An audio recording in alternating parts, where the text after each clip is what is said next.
사람한테 되게 잘해주려고 그래요. 요번에 경험했거든요. 여기 고아되신 분들 많잖아요. 이제 여러분들 고아되신 지가 오래되신 분들이 고민하는 거는 우리 애들이 고아될 것 때문에 마음 아파하시는데, 저희 집사람이 고아더라고요.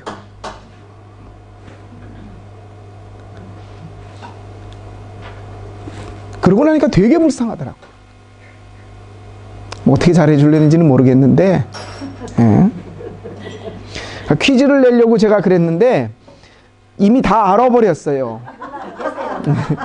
자, 이분이 누굴까요? 자, 뭐 천병장이 아니라, 그렇죠? 예. 비운의 시인이에요. 참 특이하게 생겼죠, 그렇죠? 생긴 게요. 이 다음 사진까지만 한번 보여주실래요? 앉아있는 곳이 보이시죠? 그 다음 사진도 한번 보여주실래요? 부인이에요. 목옥순. 그 다음 한번 사진을 보여주실래요? 저분이 저렇게 어리하게 웃는 게, 여러분 저분 이렇게 뭐 시골 촌뜨기처럼, 저분이요 서울대 상대 출신이에요. 4학년 1학기까지 다니고 스스로 자퇴를 했습니다. 김춘수 시인이 인정한 천재 시인이었어요. 유치환이 추천해가지고, 유치환 시인 아시죠? 청마지은 김춘수의 꽃, 그 시인이 천재 시인이라는 소리를 들었습니다. 그런데 1967년도, 여러분들 중에서는 안 계시겠는데 여러분하고 아는 분이 혹시 관련되어 있는 동백림 사건, 우리 간호사들 중에서도 고문당하신 분들 있죠. 동백림 사건과 연관이 돼서 중앙정보부에 끌려가 가지고 얼마나 전기 고문을 당했든지 자녀를 못 낳게 됐어요. 자녀가 없어요. 이렇게 돌아가고 웃는 게, 왜 4학년 1학기 때 중퇴를 했는지 아세요? 아마 저 사람 그냥 있었으면 재경부 장관이나 국무총리나 뭐래도 할 수 있는 양반이었어요. 문화부 장관까지, 뭐 교육부 장관까지라도 했겠지요. 4학년 1학기 때 자진해서 학교를 그만뒀어요. 왜? 나는 시인으로 사는데, 시인은 부요하면 시의 영감이 떨어진다고 사람들이 이해를 못했어요. 한 학기를 남겨놓고 그냥 자퇴를 해버렸어요. 아까 그 연탄가게 앞 이렇게 놓고 앉아있는 거 보시죠. 평생을 가난에 찌들려 살았던 양반이에요. 전기 고문을 당해가지고 저 양반이 정신적으로도 그렇고 육체적으로도 그렇고 엄청난 질병에 시달려 살았어요. 근데 부인 하나 잘 만나서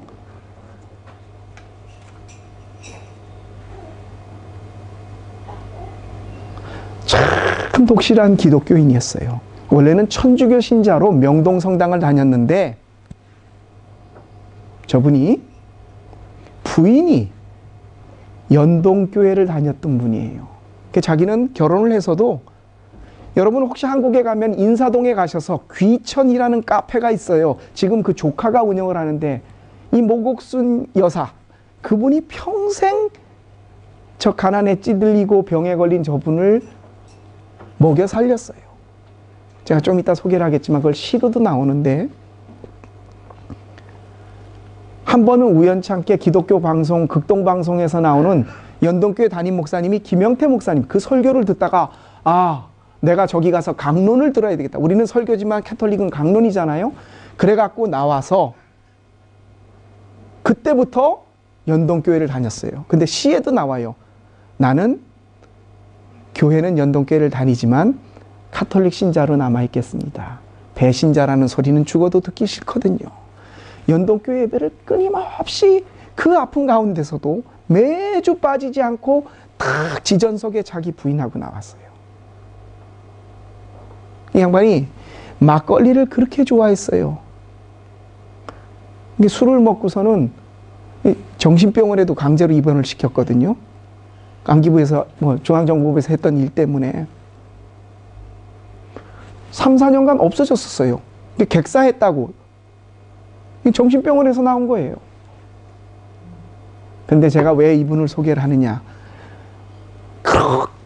그렇게 가난에 찌들리고 그렇게 고문을 당해서 평생 자기의 근육을 자기 마음대로 이렇게 못하는 분이 그렇게 어린애처럼, 우리가 보면 좀 모자란 사람처럼 되잖아요. 우리는 근엄하게 점잖다 이런 얘기를 듣기. 여러분, 점잖다는 말이 뭐예요? 젊지 않다는 말이에요.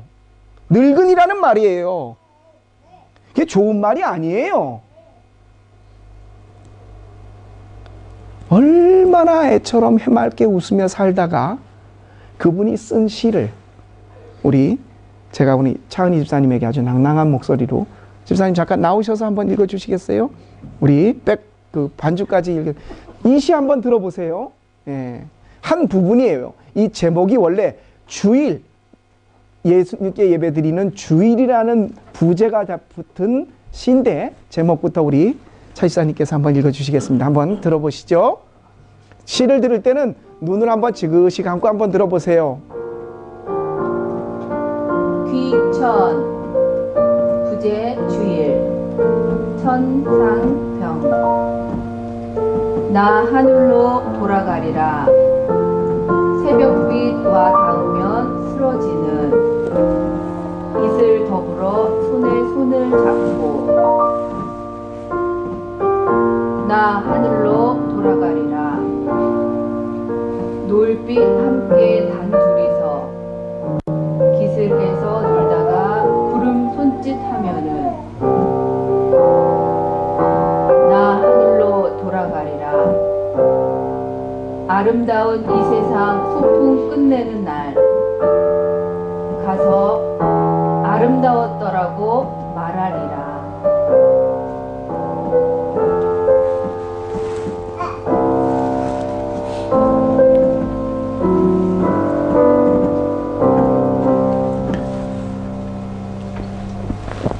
시 제목이 돌아갈 귀 하늘천, 귀천입니다. 그래서 매 행마다 이 말이 나오죠. 나 하늘로 돌아가리라.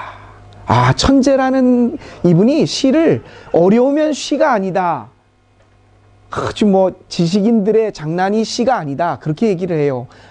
아주 어린아이처럼 쉬운 말로 쓰는 게 시다. 한번 보세요.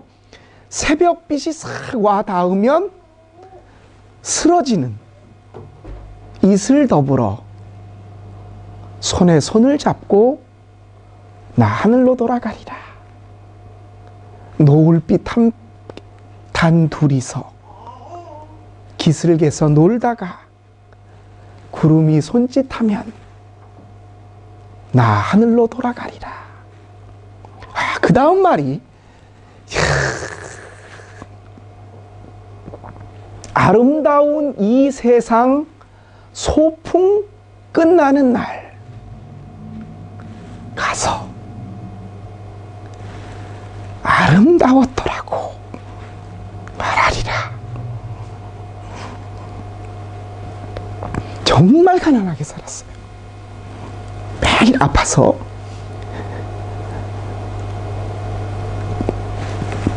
근데 하늘로 돌아가서 이분이 예수님을 잘 믿었던 사람인데 그분 앞에 서서 야, 너 어떻게 살았냐? 라고 물을 때 이렇게 표현해요. 소풍 끝내는 날. 얼마나 이 세상이 아름다웠을까? 그 가난하고 아픈 사람에게. 근데 이렇게 말해요. 아름다운 소풍 끝내는 날 가서 그 다음 말 보세요. 아름다웠다고 말하리라. 여러분, 지금 여러분이 하나님 앞에 가서 쓰게 될 때 하나님, 내 이 땅에서의 삶이 정말 아름다웠습니다. 라고 말할 수 있으시겠어요?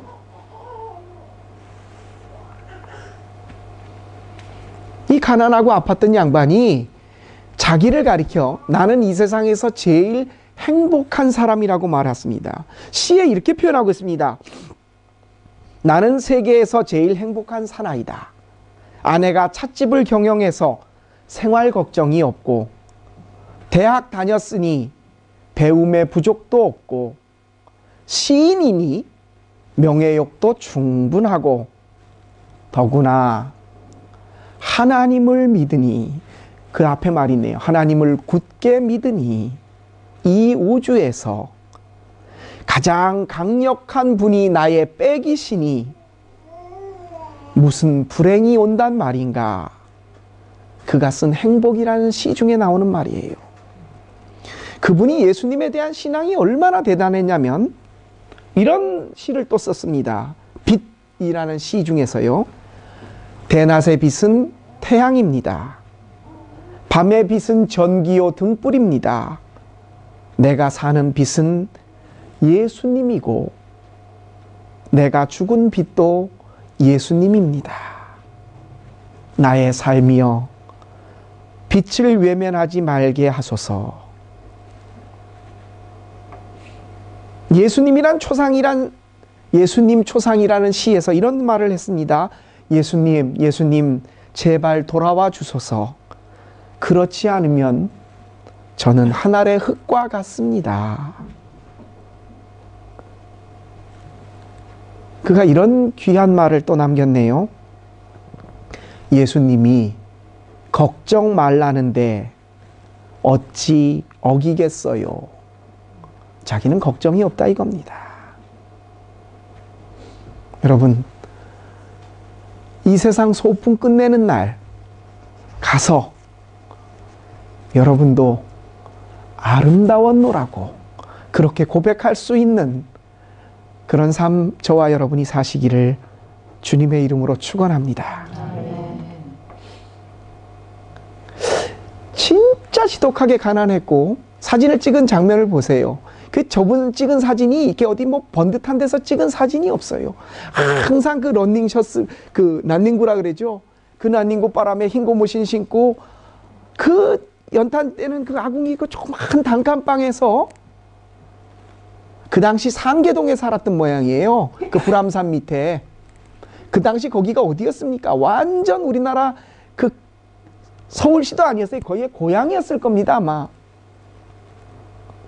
거기 살면서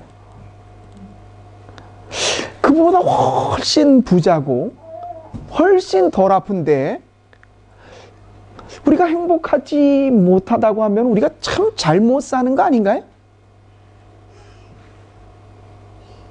여러분, 내 삶을 되돌아볼 때가 언제입니까?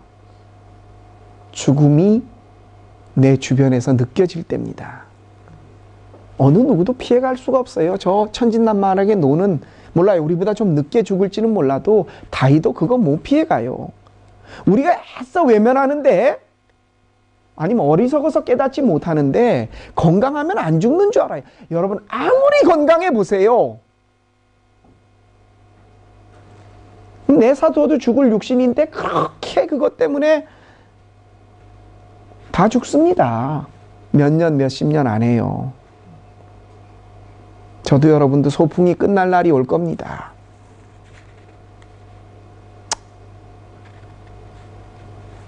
제게 인생 끝나는 소풍 끝내고 갔을 때 하나님이 너 참 행복하게 살았다. 저도 그렇게 고백하겠지만 여러분, 행복은 내 혼자만 고백한다고 되는 건 아니에요.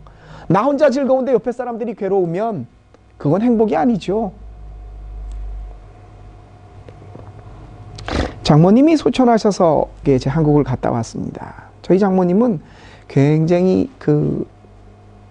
고상하셨어요. 물론 뭐 부유하게 자라서 그런 부분이 아니라 정말 큰 소리 한번 내는 거를 제가, 저희 집사람도 그래요. 엄마가 화내는 거를 거의 본 적이 없대요. 언제나 굉장히 우아하다 그럴까요? 우랄질하게 아부하는 게 아니라 정말 이렇게 그 귀족적인 기풍이 있으셨던 분이에요. 장모님이 마지막에 우리 그 가족들의 찬송 소리를 들으시면서 아주 평안하게 한 2분 몇 초 만에 하나님을 부르심을 받았어요. 아무리 천국 가셨어도 또 우리 집사람이 아무리 웃어도 부모와 자식으로 맺어진 인연인데 천국 가기 전엔 못 보거든요. 저희 집사람이 그렇게 인사를 하더라고요. 엄마 곧 만나? 내가 곧 갈게. 너 천국 가셨으니 기쁘다. 그렇게 위로를 하지만 두 번 다시 그 얼굴을 보고 싶을 때 못 본다는 그 인연이라는 것 때문에, 그쵸? 예, 그 과부사정 호레비가 한다고요. 제가 참 그 문상을 지키면서 굉장히 그 반성을 했던 게 있어요. 야, 저는 병원에 가면 기도는 해주거든요, 아픈 분들. 근데 우리 집사람은 울어요. 왜? 자기가 아파봤거든요. 이 아파본 사람의 마음을 아픈 사람이 알더라고요. 저는 제가 참 후회했던 게 내 친구들 중에서 내가 대학을 다니거나 고등학교를 다닐 때는 아니면 그 후에도 우리 아버지가 죽기 전까지는 걔들이 얼마나 소위 하늘이 무너지는 그 마음을 몰랐어요. 제가 당하고 보니까, 야, 여러분, 성경에도 나옵니다. 우는 자와 함께 울어주고 기뻐하는 자와 함께 기뻐해 주라고요. 사랑한다고 말하는데 표현되지 않는 사랑은 사랑이 아닙니다. 여러분, 우리 교인들 가운데 누가 슬픈 일이 있으면 괜찮아요. 좀 바보처럼 보여도 함께 울어주세요. 거룩한 말로 애써 표정 참아가면서 점잖게 위로해 주는 거 말고 그냥 기쁜 일이 있거든. 에이, 뭐 누구나 다 아니요. 그냥 내일처럼 호들갑을 떨면서 기뻐해 주세요. 그게 정신건강에도 훨씬 좋아요. 여러분, 그 얘기 못 들으셨어요? 정신병원에 있는 사람은 절대 암에 안 걸린대요. 왜요? 피식피식 웃으니까. 아, 저 사람은 그 정신병원에, 그건 제대로 안 미친 거예요. 진짜 미치면 암에 안 걸려요. 정신 멀쩡해 보이는 사람들이 더, 우리가 우리의 감정을 아무리 물론 감정을 컨트롤할 때가 있어요. 근데 남이 함께 울 때 울어주지 못하고 남이 함께 기뻐할 때 기뻐해 주지 못하고, 이거 큰 병입니다.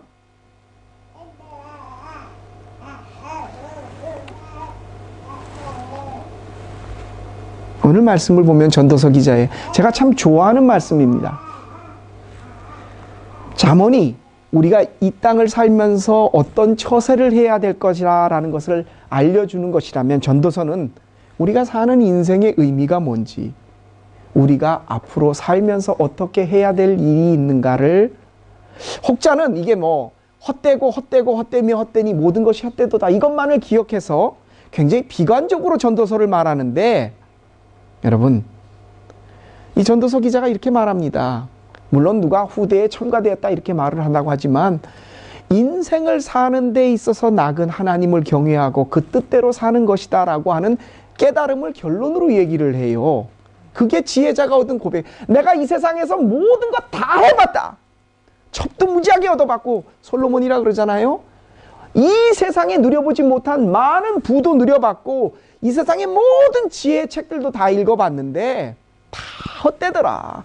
해 아래 새 것이 없다. 하나님이 주신 우리에게, 오늘 말씀이 그거 중에 하나예요. 하나님이 나에게 주신 분복. 제가 이걸 쉬운 성경으로 한번 읽어봐 드릴게요. 그렇다. 우리의 한평생이 짧고 덧없는 것이지만 하나님이 우리에게 허락하신 것이니 세상에서 애쓰고 수고하고 얻은 것으로 먹고 마시고 즐거워하는 것이 마땅한 일이요 좋은 일임을 내가 깨달았다. 여러분 잘 드시라는 거예요. 즐겁게 사시라는 겁니다. 이것이 곧 사람이 자기의 수고대로 받을 몫이다. 하나님이 사람에게 부와 재산을 주셔서 누리게 하시며 정해진 몫을 받게 하시며 수고함으로써 즐거워하게 하신 것이니 이 모두가 하나님이 우리에게 주신 선물이다. 여러분 주변에 있는 많은 기뻐할 것들을 하나님이 주셨다는 거예요. 그리고 그것을 선물로 알고 누리고 기뻐하라는 겁니다.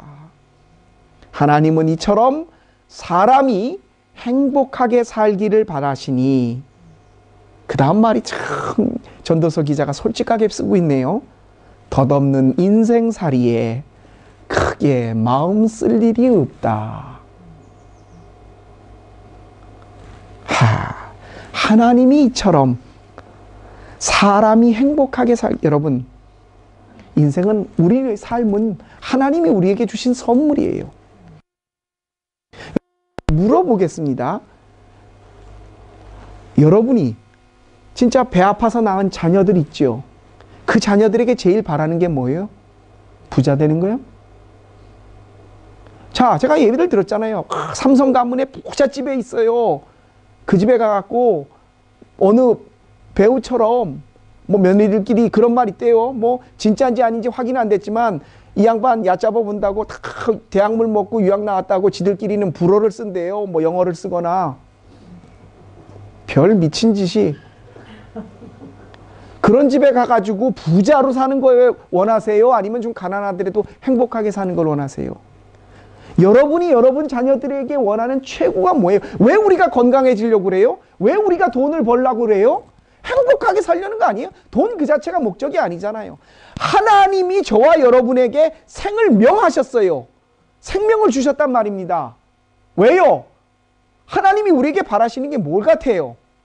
오늘 설교의 제목이 어떻게 살 것인가? 어떻게 살 거예요? 행복하게 사는 겁니다.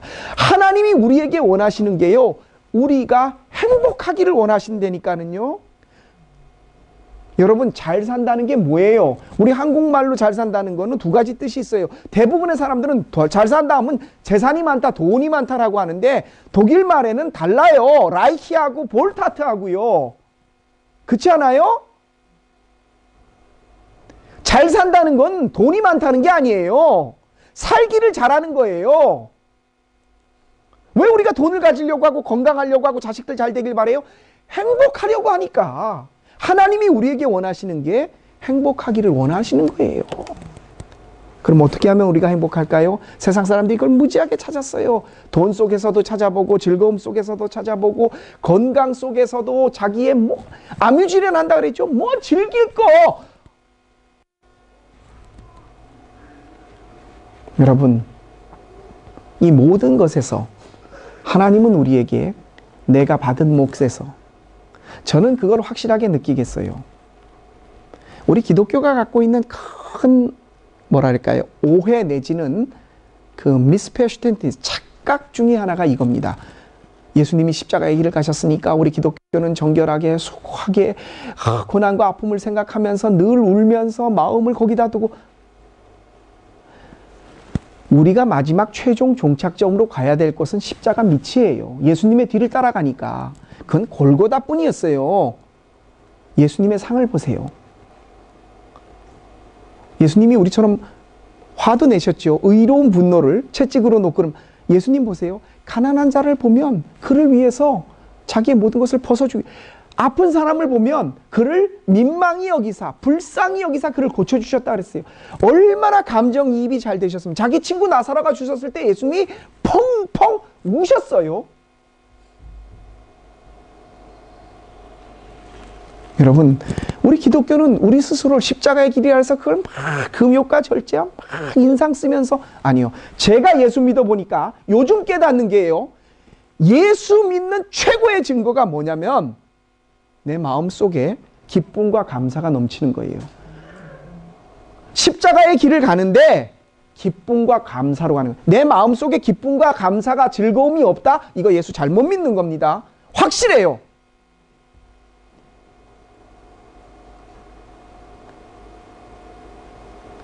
하나님이 우리에게 그냥 슬픔과 고통 속에 많은 이 세상 서쪽 하늘 붉은 노을, 물론 시대적 상황에 의해서 순교를, 여러분 사자굴 속에 들어갔던 사람들이요 울며 징징거리면서 어떻게 이러고 들어가지 않았어요. 그들이 어떻게 들어갔다 그랬어요? 그 감리교의 창설자 웨슬리가 회심하게 됐던 배경이 있죠. 배를 타고 가다가 풍랑이 만났고 죽게 생겨갖고 자기는 목사였는데 봤더니 그 밑에 이 모라비안 진젠도르프의 모라비안 교도들이 배 밑에서 이제 배가 가라앉아 죽을 때가 됐으니까 막 사람들이 우왕좌왕할 때 찬송 소리가 들려서 목사가 막 찬송 소리가 밀려 배 밑에 들어가 봤더니 몇몇 여자분들이 모여서 찬송을 부르고 있더래요. 그래서 아니 지금 배가 이렇게 됐는데 여러분 그랬더니 거기 여자 지금 날씨 치크시던 여자분이 씩 웃으시면서 형제님 예수 믿으세요 그러더래요. 죽음의 순간 앞에서 그들이요 벌벌 떠면서 어떻게 천국 가지만 그러지 않았어요. 기쁨과 감사로 장작 더미 위에서 육신은 타들어가 아플지언정 그들의 영혼과 마음은, 여러분 제가 말씀드리는 게 돈 때문에 건강 때문에 이거 아니에요. 여러분 마음속에 그렇게 따지면 이건희나 이재용이 제일 행복해야 되는데 제가 사진으로 보여드렸잖아요. 옥수수 까는 할머니가 훨씬 더 행복해 뵌다고.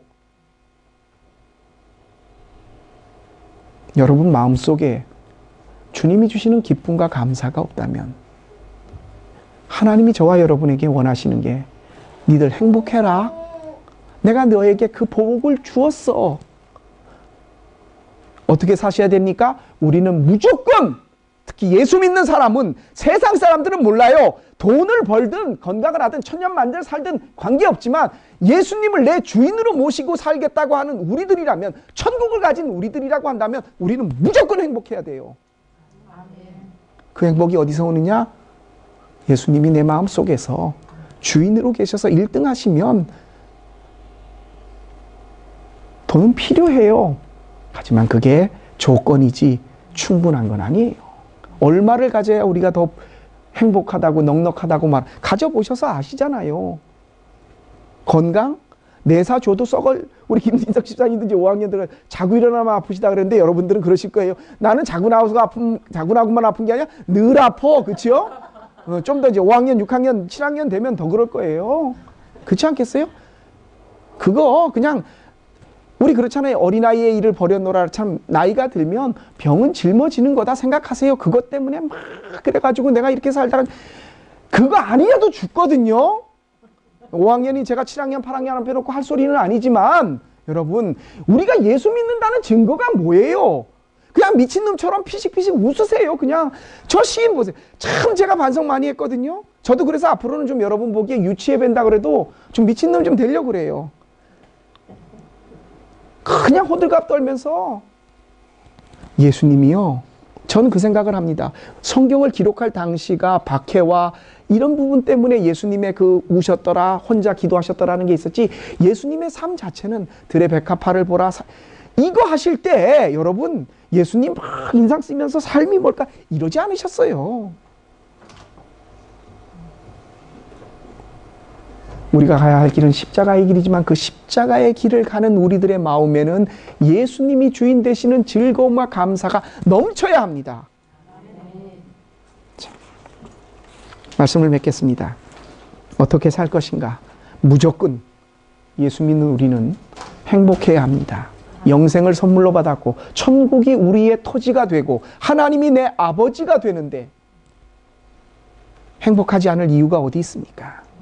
많은 사람들은 그 방법을 이 땅에서 즐거움에서 돈에서 명예에서 모든 것으로 찾아봅니다. 그러나 우리는 그것을 예수님 안에서 하나님이 우리에게 원하시는 삶 속에서 찾습니다. 그것이 뭡니까?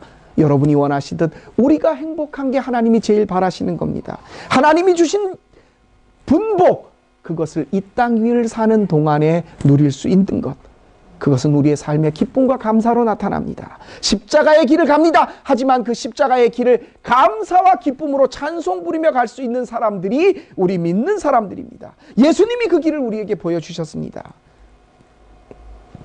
하나님이 예수님이 여러분 마음속에 1등 하시면 그 지혜가, 그 비밀이 우리 속에 숨겨져 있습니다. 돈, 건강, 자녀들, 내 미래, 이게 예수님이 1등한 우리의 마음을 뺏어가는 즉시 우리의 삶은 불행 시작, 행복 끝이 될 겁니다. 어떻게 해서든지 행복해지십시오. 예수님을 어떻게 해서든지 여러분 마음속에 1등으로 모셔다 놓으세요. 그러면 예수님이 여러분의 삶을 사자굴 속에 들어가도 기쁨으로 찬송 부르며 들어가게 하실 겁니다. 이 예수님 안에서 우리의 분복, 행복을 누릴 수 있는 저와 여러분의 한 주 되시기를 주님의 이름으로 축원합니다. 기도드리겠습니다. 세상의 어느 똑똑한 사람보다도 하나님은 십자가의 어리석음을 통해 우리에게 우리가 어떻게 행복해질 수 있는가를 알려주셨습니다. 주님 감사합니다. 그 길을 기쁨과 감사한 마음으로 가겠습니다. 우리의 인생이 얼마 남았든 관계없습니다. 우리가 과거에 어떻게 살았든 신경 쓰지 않겠습니다. 지금부터 우리가 하나님 만나러 가는 그 순간까지 이 세상 소풍 끝내는 날 가서 행복하였다고 고백할 수 있는 우리들의 신앙의 삶 되게 하여 주옵소서.